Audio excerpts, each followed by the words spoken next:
Mis hermanos y mis amigos, reciban un cálido saludo de bienvenida a esta nueva emisión de tu programa del Maestro para los Maestros. Me regocija saber que al igual que este servidor, hay miles de personas que están deseosas de aprender cada día más del texto sagrado, colocándonos en las manos de aquel que inspiró la Biblia, que inspiró a los profetas y que ilumina nuestra mente para poder entender su mensaje para el tiempo actual. Siéntanse bienvenidos y que la paz del Señor les bendiga, los acompañe en los lugares donde usted resida, sea una vereda, sea un pueblo, sea un municipio grande, sea una ciudad, en el país donde tú resides, que la bendición del cielo te acompañe. ¿Sabías que el profetismo no es un fenómeno solamente del texto bíblico? No es una práctica que conocieron únicamente los israelitas. El profetismo es una antigua práctica que muchas civilizaciones ya tenían incorporado dentro de su estructura social. Antiguamente, un profeta no era una persona como se describe en la Biblia.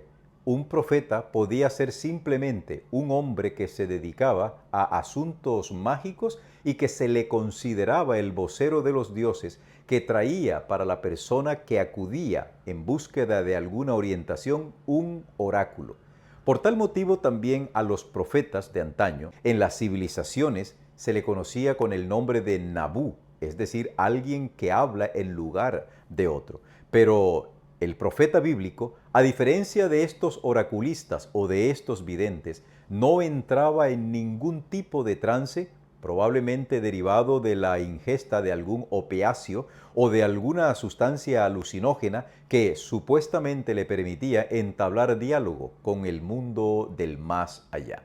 Así que, ¿sabías que un profeta bíblico y un profeta pagano no tienen ningún punto de equivalencia? Hermanos y amigos, nos encontramos aquí en Naples.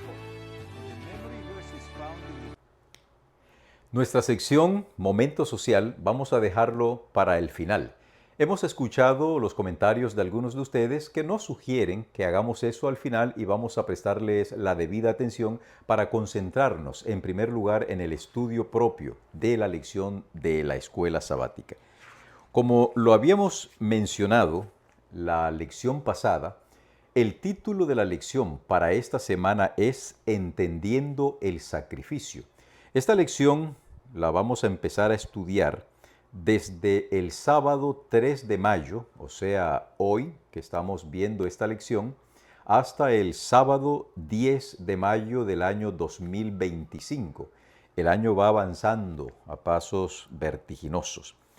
El versículo de memoria lo encontramos en el libro de Apocalipsis, el capítulo 5 y el versículo 9, y en la versión Reina Valera 1960 dice de la siguiente forma: Y cantaban un cántico nuevo diciendo, digno eres de tomar el libro y de abrir sus sellos, porque tú fuiste inmolado, y con tu sangre nos has redimido para Dios de todo linaje y lengua y pueblo y nación.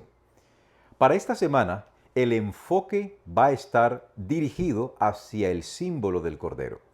Este símbolo que transversaliza como un hilo dorado todo el registro sagrado, nos va a enseñar de distintas formas y obteniendo diversos matices cuál es el significado que este símbolo ha tenido en los tiempos antiguos, tuvo en el Nuevo Testamento y en la actualidad bajo el influjo de la interpretación de estos dos testamentos. Hoy podemos entender de qué se trata el símbolo del Cordero. Por lo tanto, mis amigos y mis hermanos, vamos a dar inicio a esta lección pidiéndole al Dios que inspiró a los profetas que nos ilumine nuestra mente para que podamos entender de una manera clara y diáfana qué es lo que Él desea que entendamos, que apliquemos, que vivamos y que compartamos. Acompáñenme a orar. A ti, Señor, sea la honra y la gloria por los siglos de los siglos. Estamos agradecidos a ti porque de una manera has hecho posible que la salvación se constituya en una oportunidad de oro para todos aquellos que, teniendo la conciencia de que somos pecadores, acudimos en búsqueda de alguien que perdone nuestros pecados. Esto también nos obliga a compartir con otros que Cristo viene pronto y que hay un Salvador para todos. Vamos a abrir tu palabra y rogamos, Señor, la bendición del cielo y tu permiso para poder introducirnos en este maravilloso tema. Lo pedimos en el nombre de Jesús. Amén. Para hoy domingo 4 de mayo, el título de la lección es Sacrificios inútiles. Acompáñenme a leer en el libro de Apocalipsis, Apocalipsis capítulo 13, y vamos a leer el versículo 8. Y la adoraron todos los moradores de la tierra, cuyos nombres no estaban escritos en el libro de la vida del Cordero, que fue inmolado desde el principio del mundo. Esta declaración debemos entenderla para poder establecer un fundamento que nos permita obtener una visión clara respecto al tópico, no solo del día de hoy, sino del tópico de la semana, del tema central de la semana. Antes de que Dios creara al ser humano, ya Satanás había caído. El plan de la salvación estaba diseñado, pero no se había activado por cuanto Dios no había creado al ser humano. En la mente de Dios, apreciados hermanos, todo evento que haya de acontecer según la cronología humana por allá en miles de años, en la mente de Dios ese evento ya es una realidad. La razón del por qué este tipo de eventos, este tipo de profecías o de acontecimientos, aunque hayan de suceder miles de años después, según la cronología del hombre, estos eventos ya ocurrieron en la mente de Dios porque Dios no cambia. Como Él decidió hacer algo, aunque ese algo que Él haya decidido se estableció miles de años de la existencia del ser humano, ese acontecimiento en la mente perfecta de Dios es una realidad, porque cuando llegue el tiempo consabido, se cumplirá. ¿Por qué dice la Biblia que Jesús, o sea, el Cordero de Dios, fue inmolado desde el principio del mundo? Por lo ya anteriormente dicho. Dios no había creado aún la tierra, aún no había creado al ser humano, pero los tres divinos poderes, el Padre, el Hijo y el Espíritu Santo, en concilio divino, habían acordado un plan por si de pronto el hombre se unía a la rebelión iniciada en el cielo por Lucifer. A este evento se refiere el apóstol Pablo como el misterio que ha estado oculto o que estuvo oculto desde las edades eternas. Por eso se presenta a Jesús como un cordero que fue inmolado. Es decir, en la mente de Dios este acto ya se había dado, aunque no se había verificado históricamente. Por ello, desde el libro del Génesis hasta el libro del Apocalipsis, el concepto del sacrificio permea el texto bíblico. El sistema de sacrificios fue instituido por Dios, como lo leímos en Apocalipsis 13:8, antes de que el hombre existiera. Y cuando Adán es creado y Adán peca, ese mismo día en el que la pareja edénica peca, se activa el plan de la salvación. Y ahora aparece un símbolo de quien ha de efectuar esa salvación o esa remisión de pecados. Y ese símbolo es el Cordero. Es forzoso anotar de que en el libro de Génesis se presenta que Dios confecciona vestidos de pieles para la pareja. Hemos dicho en varios otros momentos de estas lecciones que es evidente que esas pieles con las que Dios confecciona los vestidos para Adán y para Eva tuvieron un origen en sendos sacrificios de 2 corderitos. En consecuencia, esas pieles eran de 2 corderitos que habían sido privados de su vida para poder darle vida a la primera pareja. Por ello, nos atrevemos a decir que el sistema de sacrificios es tan antiguo como la misma humanidad. Tan pronto el hombre peca, se activó el plan de la salvación. Y el plan de la salvación contemplaba la muerte de Jesús. Por esto, en el jardín del Edén, el corderito inocente tiene que morir. Razón por la que algunos han dicho qué cruel es Dios. El autor de nuestra lección nos dice que el sacrificio para algunos agnósticos Los sacrificios animales es algo cruel y por supuesto que es algo cruel. Pero voy a detenerme de manera específica en el tópico de la lección. Se titula Sacrificios inútiles. El día domingo, 4 de mayo, estamos estudiando sacrificios inútiles. ¿Cuál fue el primer sacrificio inútil que se presenta en la Biblia? En el libro de Génesis, vamos a abrir el texto bíblico, en el capítulo 4 de Génesis, encontramos el primer sacrificio inútil. Dios le había dicho a Caín y Abel que hicieran un sacrificio. Leamos. Génesis capítulo 4, versículos 2 en adelante. Después dio a luz a su hermano Abel, y Abel fue pastor de ovejas, y Caín fue labrador de la tierra.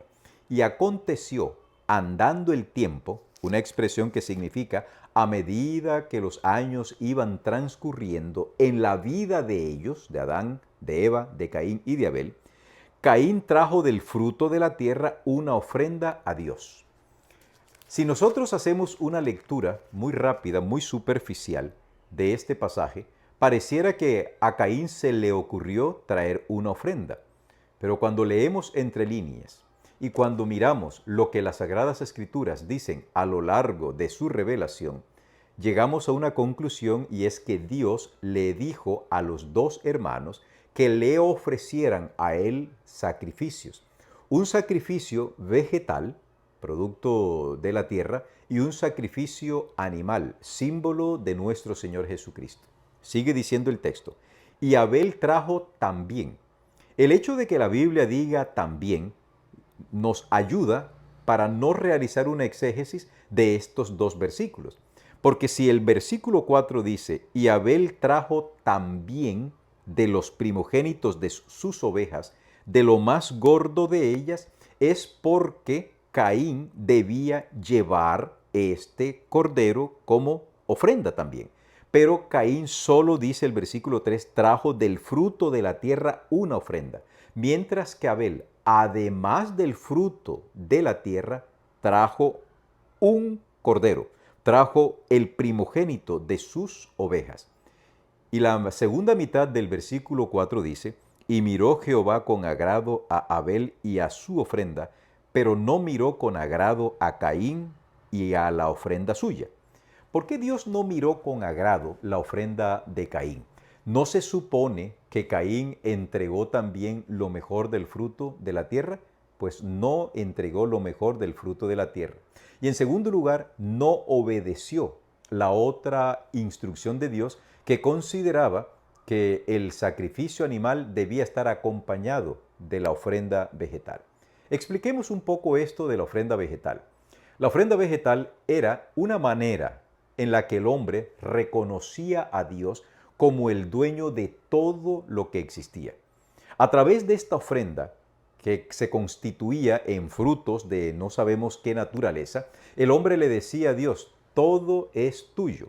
Lo que siglos después el rey David dijo, de lo recibido de tu mano, de eso te damos. A través de la ofrenda vegetal, el hombre expresaba su confianza en Dios, expresaba de que solo el autor de la vida podía conservar la vida por medio de los alimentos que él había diseñado. Eso por un lado.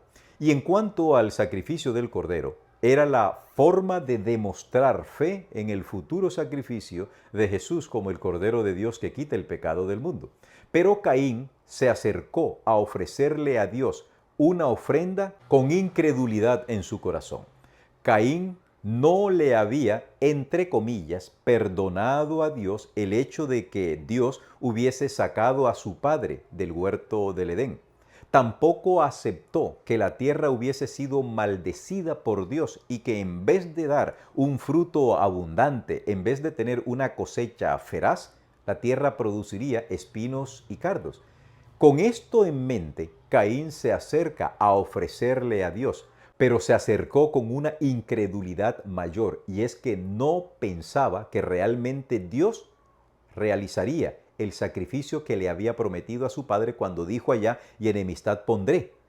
Caín no tenía fe en el Redentor futuro. Por esta razón, la ofrenda de Caín no fue aceptada. Hay quienes dicen que la ofrenda de Caín no fue aceptada porque él no llevó el cordero. No, queridos, no se debe a eso. Caín si lleva el cordero, y aunque hubiese llevado la ofrenda vegetal, pero se acerca a Dios con un corazón lleno de incredulidad, tampoco le acepta la ofrenda. Porque aquí se desprende una lección importantísima, que ojalá quien oiga esto y de cuando en vez tenga por allá un error en su pensamiento, lo elimine de una vez. Queridos hermanos y amigos, no somos los seres humanos quienes decidimos qué debemos ofrecerle a Dios, cómo debemos ofrecérselo a Dios, cuándo debemos ofrecérselo a Dios o dónde podemos ofrecerle a Dios una ofrenda. Que te quede claro, amigo y hermano, es Dios quien determina el qué presentar, el cómo hacerlo, el cuándo hacerlo y el dónde presentarlo. Es Dios quien determina qué tipo de ofrenda Él acepta.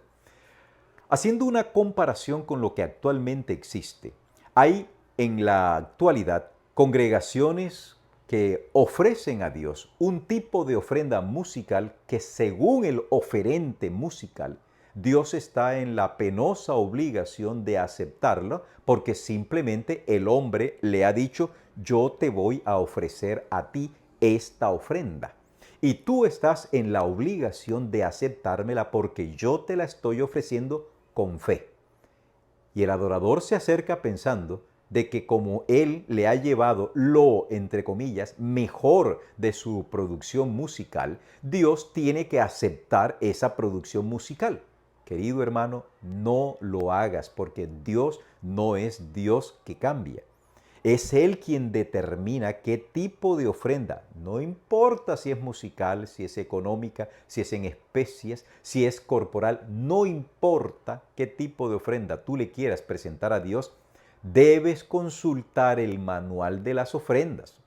Estoy utilizando una expresión que en la Biblia no existe, pero debes consultar a la Biblia respecto a qué es lo que Dios acepta. La Biblia dice, un corazón contrito y humillado no desprecias tú, pero un corazón contrito hace la voluntad de Dios, no hace la voluntad del ser humano. Por esto, esta ofrenda de Caín se constituye en el primer sacrificio inútil que encontramos en el texto bíblico. Caín presentó esta ofrenda como muchos de nosotros hoy podemos presentar una ofrenda a Dios, para llenar un requisito y pensar que de esta manera estamos apaciguando la ira de Dios o estamos llenando los requisitos que Él nos pide para poder obtener de parte de Él la bendición. No es así. Si tu corazón no tiene fe en lo que Dios te está pidiendo, es preferible que no hagas ningún tipo de ofrenda que vayan a agraviar a Dios y vayas a salir desilusionado de su presencia. Dios no cambia. Los sacrificios que Él espera, las ofrendas que Él espera, han sido instituidas por Él y no eres tú quien para cambiarle a Dios los conceptos que Él tiene acerca de cómo y dónde deben darse las ofrendas. Otro ejemplo que encontramos de un sacrificio inútil es el que nos describe el profeta Isaías en el capítulo 1, desde los versículos 2 hasta el versículo 15. Y hay quienes piensan que con esta declaración del profeta Isaías, donde se menciona, las lunas nuevas, vuestros sábados me tienen harto, entonces es porque Dios está diciendo que el día sábado que Él instituyó, resulta que él ahora, por cuanto el pueblo no lo está guardando como debe ser, entonces Dios lo va a eliminar. Dios no cambia. El problema no es el sábado, el problema eres tú, el problema soy yo, que no hacemos el uso adecuado de las horas sagradas. Por esto, el pueblo en el tiempo de Isaías ofrecía muchos sacrificios.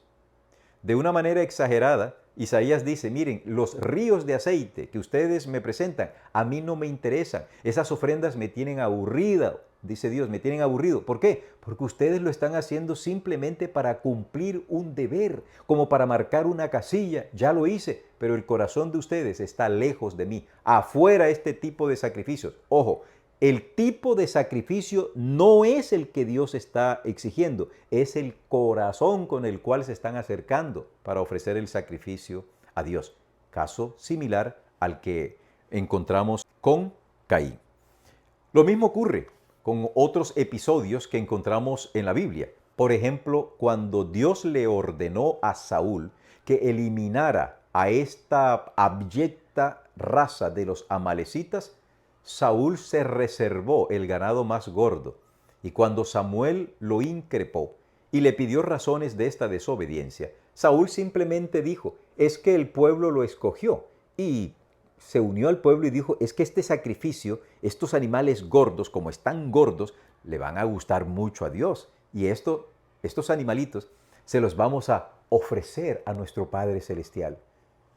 Saúl esperaba que Samuel le dijera, muy bien, has pensado bien porque a Dios le gustan los animales gordos. No, Dios no está interesado en un animal de manera específica. Sí espera que nosotros le ofrezcamos lo mejor de lo que Él nos haya indicado. Pero viene Samuel y le dijo, ¿sabes qué es lo que Dios más esperaba de ti? Obediencia. Y tú no has sido obediente a los requerimientos de Dios. Queridos hermanos, en una aplicación actual, ojalá y nosotros no le estemos ofreciendo a Dios sacrificios inútiles, pensando que haciendo esto a Dios lo vamos a hacer cambiar de opinión, o presentando esto que va en oposición al texto bíblico, entonces Dios nos ha de bendecir. Yo quisiera que alguno que me escucha se pueda preguntar, ¿puedo yo mirar a Dios y decirle, Señor, te estoy adorando en el día domingo? Estoy guardando el día lunes, martes o cualquier día de la semana, excepto el sábado, y tú tienes que aceptarme esta adoración porque soy yo quien he determinado en qué día yo te puedo adorar. No te equivoques, Dios no puede ser burlado. Él ya enseñó, Él ya instruyó, lo que nosotros debemos hacer es obedecerle. Para hoy lunes 5 de mayo, el título de nuestra lección es Sangre de toros y de machos cabríos. El día de ayer decíamos que hay personas que consideran que el sacrificio de animales en la Biblia es un acto cruel, es un acto injusto.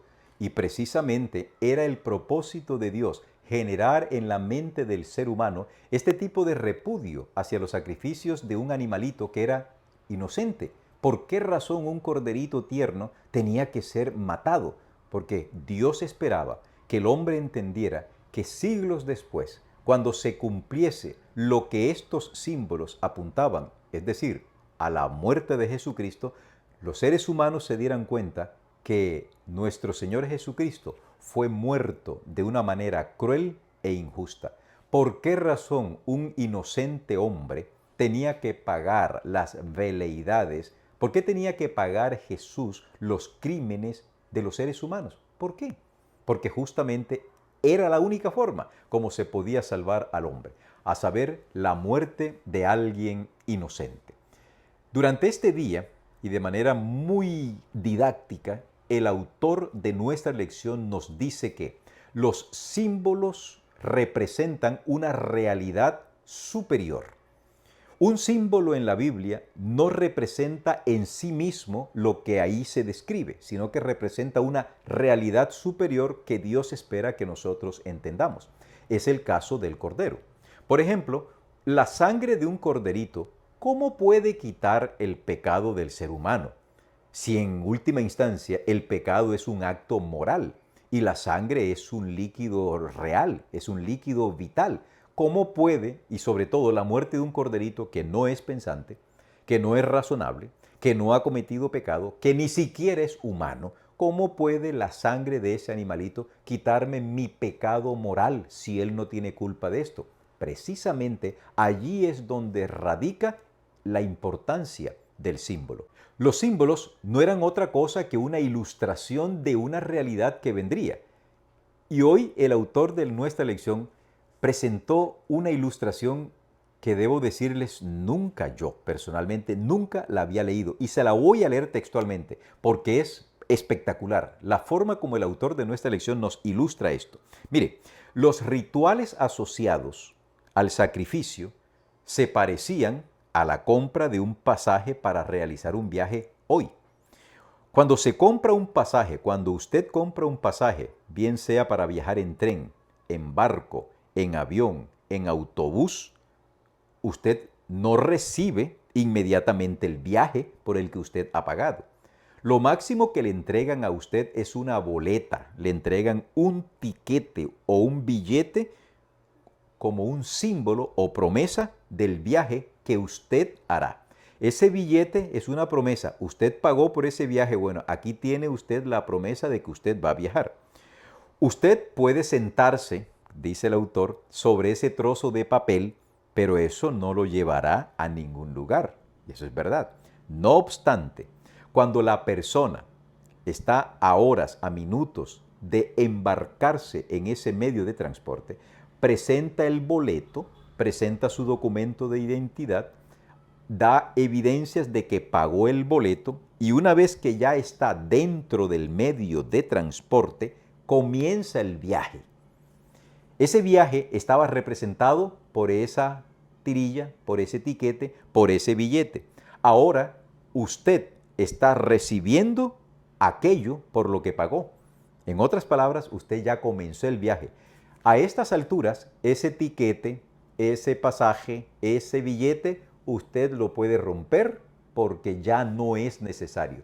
Ese billete ya cumplió su cometido. Lo mismo ocurría con los animales sacrificados. Desempeñaban un papel importante, pero una vez realizado el verdadero sacrificio, el de Cristo en la cruz del Calvario, dejaron de tener sentido.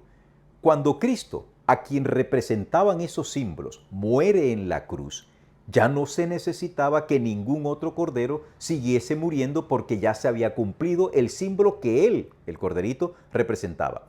Es por ello que el apóstol Pablo va a hacer mucho énfasis en el libro de los Hebreos para que entendamos que todos esos rituales, exceptuando la ley de Dios y exceptuando el sábado, eran figuras que tendrían su cumplimiento cuando Cristo muriese en la cruz del Calvario. Hoy, lo más importante para ti y para mí es pensar en la gravedad del pecado. El pecado era tan grave que llevó a morir a Cristo. Era tan serio el pecado que el mismo Dios tuvo que venir para resolver la problemática, porque la sangre de los toros y de los machos cabríos jamás quitaba el pecado. El único que podía quitar el pecado es, he aquí el Cordero de Dios que quita los pecados del mundo. Y ese Cordero es nuestro Señor Jesucristo. Para el día martes 6 de mayo, el título de la lección es El Cordero de la Pascua. En el libro de Apocalipsis vamos a encontrar no menos de 30 veces el uso de la expresión Cordero. El apóstol Juan, el evangelista, quien describió a Jesús en el capítulo 1, versículo 29 de su evangelio como el Cordero de Dios que quita el pecado del mundo, sigue haciendo uso de este símbolo. Este símbolo, la Iglesia cristiana lo ha comprendido a través del tiempo como una ilustración del ministerio y del sacrificio de nuestro Señor Jesucristo. El Cordero es símbolo de Jesús. Desde Abel, cuando Abel ofrece lo mejor de sus ganados, lo más gordo, lo más bonito de sus primogénitos, hasta el día cuando el pueblo de Israel va a salir de Egipto, Dios utiliza el símbolo del Cordero. Acompáñenme a buscar en Éxodo el capítulo 12 y leo desde el versículo 1 en adelante. Habló Jehová a Moisés y a Aarón en la tierra de Egipto, diciendo: Este mes, el mes de Nisán, os será principio de los meses. Sería el equivalente de decir, sería el equivalente al mes de enero de nosotros hoy para los judíos del tiempo de Moisés. El mes de enero hoy sería el mes de Nisán para ellos.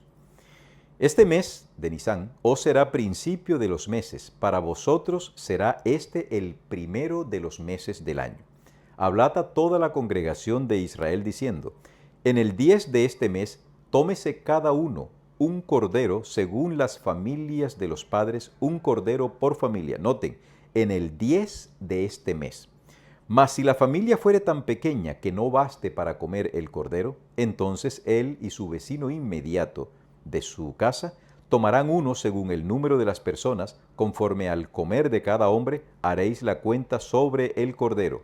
Noten cuáles son las características que debe tener este cordero, señaladas por Dios. El animal será como ustedes quieran. No, el animal será sin defecto. Del sexo que sea, no. Macho, del tiempo que sea, no, de un año. lo tomaréis de las ovejas o de las cabras, y lo guardaréis hasta el día 14 de este mes, y lo inmolará toda la congregación del pueblo de Israel entre las 2 tardes. Esta es la orden que Dios dio. El Cordero de la Pascua, que es el título de nuestra lección, era una prefiguración del sacrificio de Jesús. Y noten ustedes que de acuerdo al texto de los evangelios, Jesús murió exactamente en el día de la Pascua. Jesús fue sacrificado ese día que correspondía a la Pascua para un cumplimiento preciso. Jesús fue crucificado durante la celebración de la Pascua y esto ratifica aún más que Él era el Cordero antitípico.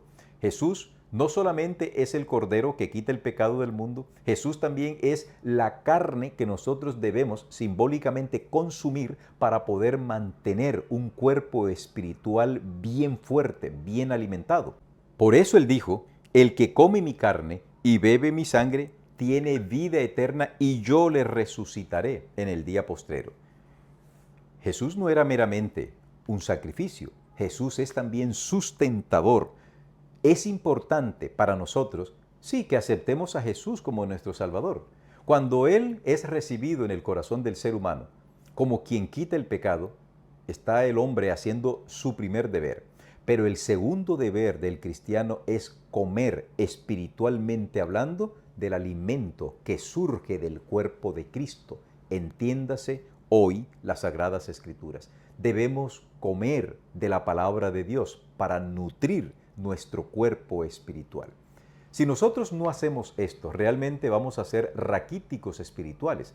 Sí, el pecado habrá sido perdonado, pero nosotros, aunque hayamos recibido el perdón del pecado pasado, podemos tener la puerta abierta para seguir cometiendo pecados futuros porque no tenemos realmente una relación vigorosa con nuestro Dios. Permite el cielo que el Cordero de la Pascua no sea solamente el Cordero de la Pascua, sino que sea el Cordero que nos acompañe en el transcurso de nuestro peregrinaje en esta tierra, hasta que finalmente lleguemos a las mansiones celestiales y allá podamos ser partícipes de la cena del Cordero. Ya no comeremos Cordero, ya el símbolo del Cordero se acabará en un sentido, pero ahora el Cordero nos brindará una cena en la que todos participaremos de los frutos de la vida eterna preparados, presentados por nuestro Cordero de Dios que ha quitado el pecado del mundo. Para hoy miércoles 7 de mayo el título de nuestra lección es Jesús en el templo. Permítanme explicarles algo. Desde que el plan de la salvación se diseñó, había toda la buena voluntad de parte de la deidad de hacer todo lo posible para restablecer la relación rota entre la criatura y el Creador. Y cuando el plan de la salvación se aplicó, se ejecutó aquí en la tierra, desde siempre ha existido una tensión. ¿En qué consiste la tensión? Permítanme explicarles lo siguiente. Desde siempre Dios ha deseado estar en contacto con su criatura. Dios no creó criaturas para Él mantenerse ausente de ellos o escondido de ellos, sino para estar en relación con ellos. Tal fue el propósito de Dios al crear a Adán.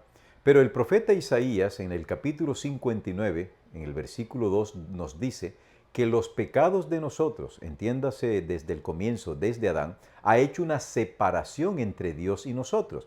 Dios es fuego consumidor y nosotros tenemos un elemento, un combustible de altísimo octanaje que al estar impregnado en todo nuestro ser y al presentarnos delante de Dios, la gloria de Dios consumiría ese combustible y nos consumiría a nosotros.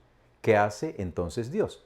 Dios tiene que acercarse al ser humano de tal manera que no lo queme.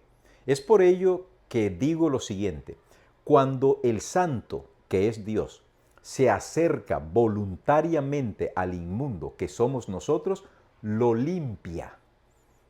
Cuando el santo se acerca a lo inmundo, lo limpia. Esto fue lo que ocurrió en el caso de Isaías, en el capítulo 6, cuando Isaías se autodescribe como un hombre de labios impuros.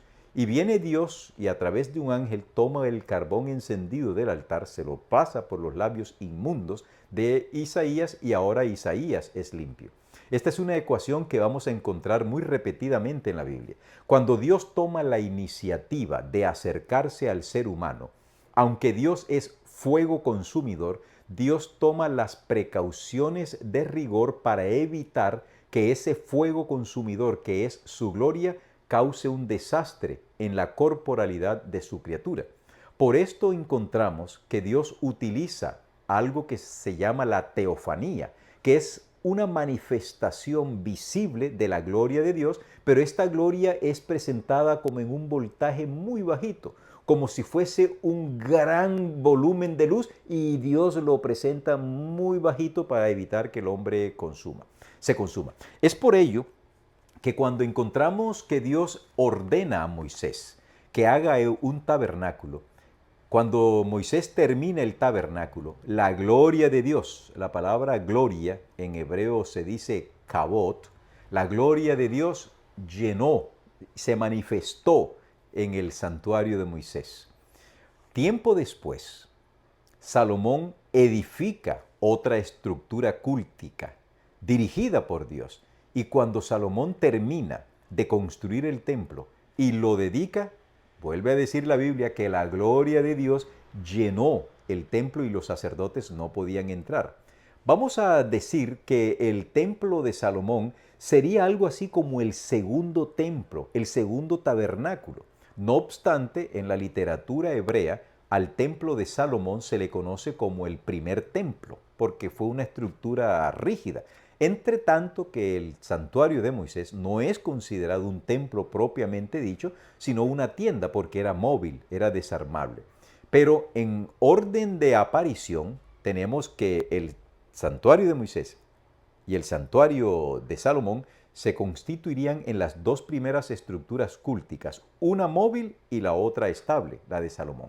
El templo de Salomón es destruido en el año 586 y ahora el segundo templo es levantado bajo la conducción y el liderazgo de Nehemías, de Esdras, de Zorobabel y una serie de personajes que tienen el deseo de reestructurar y de reconstruir tanto el templo como el culto que se había perdido.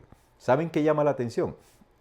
Que en el libro de Ageo, precisamente en el capítulo 2, desde el versículo 7 hasta el 9, se nos dice que la gloria del segundo templo, que en este caso sería este que reconstruyeron Nehemías, Esdras, Zorobabel, etc., y que embelleció Herodes, que la gloria del segundo templo sería mayor. Pero esperad, ¿cómo así que sería mayor? Resulta que en el segundo templo no apareció la gloria de Dios. Es más, el arca del pacto ya no existía. Dice el libro de los Macabeos, ratificado también por la tradición judía, que antes de que Nabucodonosor invadiera y se llevara todos los utensilios, Jeremías y unas manos piadosas escondieron el arca del pacto en un lugar que hasta el día de hoy no se ha descubierto. Así que ya no hay arca del pacto. Al no haber arca del pacto, no está la teofánica aparición de la Shekinah, es decir, la manifestación visible de la gloria de Dios. Y el templo de Zorobabel o el templo de Herodes jamás recibió la aprobación visible de la gloria de Dios. La gloria de Dios nunca apareció en el interior del templo. Pero ¿por qué Ageo dice que el segundo templo o el templo de Herodes sería de mayor gloria que todos los anteriores? Porque es que Ageo está diciendo que a él subirá el deseado de todas las gentes. El deseado de todas las naciones no es otro que nuestro Señor Jesucristo. Y a diferencia de los templos de Salomón y del templo de Moisés, donde solo aparecían símbolos, en el templo del así denominado Herodes apareció no una gloria, sino la mismísima majestad del cielo encarnada para tomar la rienda de las cosas de este mundo y ofrecer el sacrificio. Por esto, queridos, cuando Jesús está en el templo, ese templo de Jerusalén es el templo más bendecido, porque la persona de Dios se había acercado directamente al ser humano. Por eso se cumplió la profecía dada por Dios al evangelista Mateo en Mateo 1:23, cuando dice: y llamarás su nombre Emanuel, que significa Dios con nosotros. ¿Te imaginas tú, el creador del universo, el poderoso Rey universal, el Rey de reyes y Señor de señores, viviendo humildemente en ese templito. Y el templo de Herodes, aunque era más grande que el de Salomón, no tuvo el esplendor de Salomón. Y sin embargo, Salomón dijo, este templo que yo te construyo no es nada, Señor, ni los cielos. Si los cielos y los cielos de los cielos no te pueden contener, cuánto menos este humilde templo. Pero, Señor, acéptalo. Y Dios manifestó esa aceptación a través de la gloria. Dios manifestó la aceptación todavía de los sacrificios cuando Cristo se presentó en el templo. Saben que Jesús acudió al templo en 2 o 3 momentos, varias veces, pero de manera significativa. La primera vez cuando es llevado al templo para ofrecer el sacrificio y donde se encontró con Simeón y con Ana. Nadie reconoció en ese pequeño niño a la majestad del cielo, solamente 2 ancianitos que estaban siempre pendientes del momento cuando el Espíritu Santo les indicara acaba de llegar el Mesías. Nadie se dio cuenta. Los dignatarios judíos de la época no se percataron. Los sacerdotes, los líderes espirituales tampoco se percataron. Luego Jesús vuelve al templo y esta vez limpia el templo por 2 ocasiones, hasta que finalmente Él dijo, vuestra casa es dejada vacía, y nunca más Jesús volvió a subir al templo.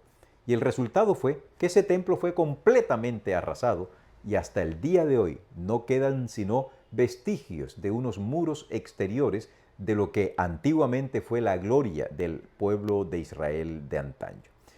Amigo y hermano, ¿está Jesús en tu templo? Hoy nosotros somos templos del Espíritu Santo y Jesús desea vivir en nuestro templo. ¿Cómo puede Jesús vivir en nuestro templo? Permitiéndole que Él haga los cambios necesarios para que nuestra estructura corporal se constituya en un vehículo andante de la gloria de Dios. Dios permita que tu templo sea cuidado, que tu cuerpo tú lo cuides, no consumiendo bebidas alcohólicas, bebidas que hacen daño a tu cuerpo, comidas impuras, cualquier tipo de hábitos perniciosos que atenten contra esta maravillosa máquina que Dios ha creado y que Él mismo ha denominado el templo del Espíritu Santo. Ofrezcámosle entonces a nuestro Dios un templo bueno, una estructura bonita, unos ambientes preciosos, una fachada que llame la atención y le dé honra y gloria al que reina por los siglos de los siglos. Hemos llegado a la lección del día jueves 8 de mayo con el título Tú creaste todas las cosas. Apreciados amigos, cuando Dios quiere dar una revelación de su ser, de su persona, utiliza mecanismos que le permitan al profeta comprender lo que Dios espera presentarle. Este es el caso del trono de Dios. Cuando del trono de Dios se trata, Dios ha utilizado diversas formas de manifestar una misma realidad. Dios ha utilizado diversos mecanismos que han permitido al profeta obtener una vislumbre, así sea pálida, de una realidad celestial que trasciende el pensamiento del ser humano.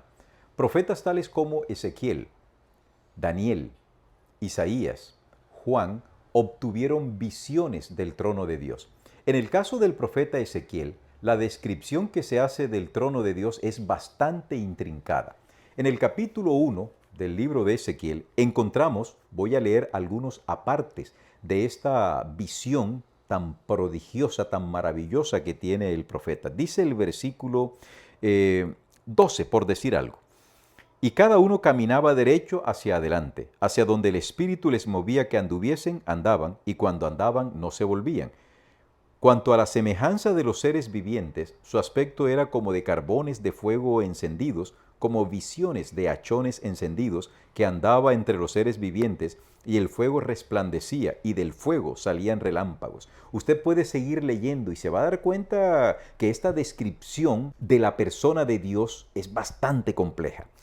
Hasta que llegamos al versículo 26, y dice así: y sobre la expansión que había sobre sus cabezas se veía la figura de un trono que parecía de piedra de zafiro, y sobre la figura del trono había una semejanza que parecía de hombre sentado sobre él. Es lo mismo que encontramos en Isaías el capítulo 6, versículo 1, Es lo mismo que encontramos en Daniel capítulo 7, donde se habla de un trono, y es lo mismo que encontramos en Apocalipsis capítulo 4, donde se presenta también el símbolo de un trono. Conocían los profetas ya mencionados, Ezequiel, Daniel, Isaías y Juan, ¿conocían ellos el significado de la palabra trono? Seguro que sí. Era evidente que ellos sabían a qué se refería Dios cuando hablaba de un trono. El profeta Isaías lo describe como un trono alto y sublime, es decir, no se puede describir. El apóstol Juan tampoco se atreve a describirlo y el profeta Ezequiel tampoco y Daniel tampoco, simplemente hablan de un trono. Pero ¿qué es lo que ellos ven como algo común? Hay alguien que está sentado en el trono. ¿Saben qué significa esto? Que el mundo no está a la deriva. A diferencia de algunos gobiernos humanos, que hay un presidente que no sirve para regir los destinos de una nación, sino que se beneficia solamente él. Dios no. Dios beneficia a todo el universo y lo hace de una manera sobria. Y otro pasaje del mismo libro del Apocalipsis menciona esto: porque tú has creado todas las cosas. Y como Dios es creador y está soberanamente sentado en su trono, nosotros podemos tener la absoluta certeza. Podemos hoy disfrutar de la realidad de que el Dios que está sentado en el trono nos hará sentar junto con Jesucristo en las mansiones celestiales. Para ello, tenemos que comprender que la acusación que Satanás lanzó contra Dios de que era injusto, de que era egoísta, de que era severo, se cayó cuando observamos que aunque Dios está sentado en el trono, la visión del capítulo 5 de Apocalipsis nos presenta ahora a un cordero que está sentado también en el trono. Ese cordero representa a Jesús, que aunque era rey, aunque era y sigue siendo el soberano absoluto del universo, no consideró eso como cosa a que aferrarse. Dicho en otras palabras, como lo expresa el apóstol Pablo en Filipenses 2:5, no tuvo en cuenta de que Él era Dios para venir a rebajarse y morir por nosotros. Esto eliminó para siempre esa pretendida acusación de Satanás, que le decía a los seres de otros universos, de otros mundos, corrijo, que Dios era injusto, severo y cruel. Cuando vieron los seres de otros mundos que Cristo, es decir, Dios encarnado, moría por una raza tan miserable, pecadora como la raza humana, ellos dijeron: Dios no es egoísta. Mirad qué amor nos ha dado el Padre. Mirad con qué gran amor ha amado Dios al ser humano, que dio su propia vida para rescate. ¿Eso se llama egoísmo, Lucifer? No, perdónanos. Eso se llama amor del más alto nivel, un abnegado amor. La cruz, mi hermano, por lo tanto, representa dos cosas, nos ilustra dos cosas: que Dios nos ama al punto de sacrificarse por nosotros y que nuestra condición como pecadores es tan grave y tan desesperada que solo a través de la cruz podemos obtener efectiva limpieza de nuestros pecados y una reestructuración total de nuestra relación con Dios. Alabemos el nombre de Dios, porque aunque Él es el gran creador, también está cerca de nosotros y ha dado todo y ha hecho todo para que tú, de manera especial, tengas todo lo necesario para vivir feliz en esta tierra. Y si te conservas fiel, tendrás la vida eterna. El día viernes 9 de mayo nos trae el título de todos los viernes: para estudiar y para meditar. Si hay algo que las Escrituras dejan bien en claro, es que el único a través del cual podemos obtener la salvación y el perdón de nuestros pecados se llama Jesús. Jesús vivió una vida única sin pecado. Aunque Él vino a este mundo con 4000 años de degeneración de la raza humana, Él no tenía inclinación al pecado, no tenía tendencia al pecado, porque Él vino como el segundo Adán. Y aquí se hace una comparación. Cuando Adán fue creado del polvo de la tierra por las prodigiosas manos de Dios, La naturaleza moral con la cual Dios dotó al ser humano era una naturaleza a semejanza de Dios. Es decir, lo que Dios produce no tiene ninguna relación con el pecado ni con la maldad. No tiene inclinación hacia el pecado como Dios no tiene ninguna inclinación hacia el pecado. Por lo tanto, si Jesús es el segundo Adán, él no debía tener ninguna inclinación hacia el pecado porque Adán no tenía inclinación al pecado. Cuando Satanás tentó a Adán, Adán no tenía inclinación al pecado. Pero el hecho de que fuera tentado indica que tenía la posibilidad y la capacidad de pecar. Lo mismo ocurrió con Jesús. ¿Por qué Jesús podía ser tentado si el libro de Santiago me dice que Dios no puede ser tentado? Jesús podía ser tentado porque en su cuerpo se combinaron dos naturalezas, la humana, susceptible de tentación, y la divina, imposible de ser tentado. Pero como Jesús era un solo ser, en el cuerpo de Jesús pervivía un solo ser con dos naturalezas, por esa razón Jesús podía ser tentado. Pero el que pudiese ser tentado no significa que él tenía inclinación natural hacia el pecado como nosotros hoy la tenemos. Por lo tanto, el Evangelio nos indica que solo a través de un sacrificio perfecto, entiéndase, un cordero sin mancha, sin defecto, como Dios lo pedía, se podía obtener la salvación. Y es aquí donde entendemos por qué el apóstol Pedro, en su primera carta en el capítulo 1, versículo 18, dice, sabiendo que fuisteis rescatados de vuestra vana manera de vivir, la cual recibisteis de vuestros padres, la herencia, no con cosas corruptibles, como oro o plata, sino con la sangre preciosa de Cristo, como de un cordero sin mancha y sin contaminación. ¿Recuerdan ustedes que habíamos dicho en una lección pasada que el cordero que debía ofrecerse como Pascua, el cordero que debía ofrecerse como sacrificio, debía ser sin mancha y sin defecto, porque prefiguraría a Jesús? La mancha y el defecto se refieren a la tendencia o a la mancha del pecado. Cristo no tenía mancha moral de pecado. Tenía un cuerpo humano aparentemente igual que los demás, pero él no tenía la propensión que nosotros hoy tenemos. Por esto se garantiza que él obtuvo la victoria y nos entrega la fórmula para vencer a Satanás en este conflicto, a saber, mantente de mi parte, porque separados de mí, nada, absolutamente nada, podéis hacer. Termino esta lección leyendo esta declaración que encontramos en el precioso libro Patriarcas y Profetas en la página 43 y 44 y leo de la siguiente forma. La quebrantada ley de Dios exigía la vida del pecador. En todo el universo solamente existía uno que podía satisfacer sus exigencias en lugar del hombre. Puesto que la ley divina es tan sagrada como Dios mismo, solo uno igual a Dios podría expiar su transgresión. Ninguno, sino Cristo, podía salvar al hombre de la maldición de la ley y colocarlo otra vez en armonía con el cielo. ¿Cuál es la maldición de la ley? La muerte, no la ley misma. Cristo cargaría con la culpa y la vergüenza del pecado, que era algo tan abominable a los ojos de Dios que iba a separar al Padre de su Hijo. Cristo descendería a la profundidad de la desgracia para rescatar a la raza caída. Alabemos el nombre de Dios, porque de tal manera amó Dios al mundo que ha dado a su Hijo unigénito para que todo aquel que en Él crea no se pierda, sino que tenga vida eterna. Amigo y hermano, ha sido un placer para mí haber llevado esto a tu hogar. Permite el cielo que esto que hemos dicho no quede en una simple palabrería más, no quede en saco roto.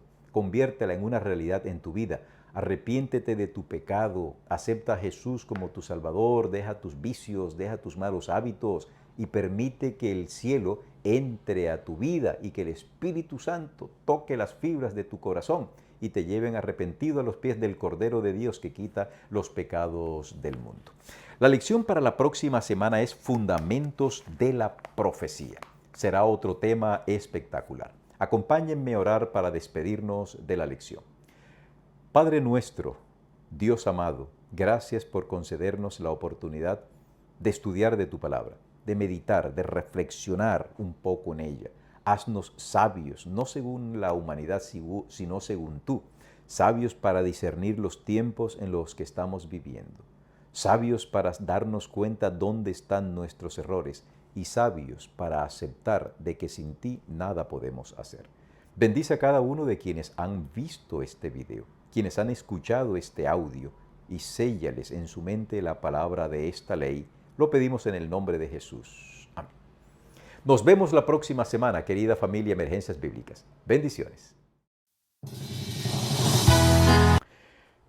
Como lo prometido es deuda, nuestro momento social lo aprovechamos para saludar a algunos hermanos que han manifestado interés, que han expresado algunas necesidades, y comenzamos hablando y saludando a Ramón y Silvia allá en Alaska, en Estados Unidos, así como a Francisca Monjes en la ciudad, en el país de Chile, a la hermana Epifania Contreras en Argentina, que Dios le bendiga, a Isabel Morales en Cuba, a nuestra hermana Inés Burgos allá en la ciudad de Bucaramanga, a nuestra hermana Luz María Saogal, oramos por sus hijos y por su esposo, así como un saludo especial a Adán Atencio en el país de Panamá, a Vitalcira Álvarez, un saludo también, hermana Vitalcira, a nuestra hermana Amada Matos, oramos, hermana querida, por su salud y porque allá en el país donde usted reside, en Cuba, Dios sea benévolo con nuestros hermanos de Cuba. A Dulis Pineda, estamos también orando por usted y por sus 3 hijos, hermana Dulis. Oramos por María Ortiz, oramos también por María Vega, allá en Venezuela, por su hijo, por Mario Vega. También quiero expresar mis saludos a Nelly Berschinger, que nos ve desde Suiza. Que la paz del Señor esté contigo. Oramos por tu salud, hermana, y por tus hijos. Lo mismo que Alba Díaz, oramos por su señora madre, Orfilia Salazar, que usted nos ha dicho se está recuperando. Hermana Inés Burgos, feliz cumpleaños, que Dios la bendiga. Oramos también por Abdón y por su hijo Aarón, allá en Argentina. También oramos por Ezequiel Claros, para que Dios sea propicio con él. Y hay una fiel oyente nuestra de Argentina que dice tener 90 años, que la bendición del cielo siga reposando sobre usted, mi querida hermana. Oramos también por Fabiola Olalde, por Janet Chalarca, oramos, y también por Alexander Montoya y por su esposa Lisbeth Morales. Hermana Belsi Mancilla, estamos orando por las personas que usted nos enlistó allí en su comentario. Y mi querida amiga Patricia Gómez Lascarro, un abrazo para ti y para ti con mi querida amiga allá en la ciudad de Barranquilla.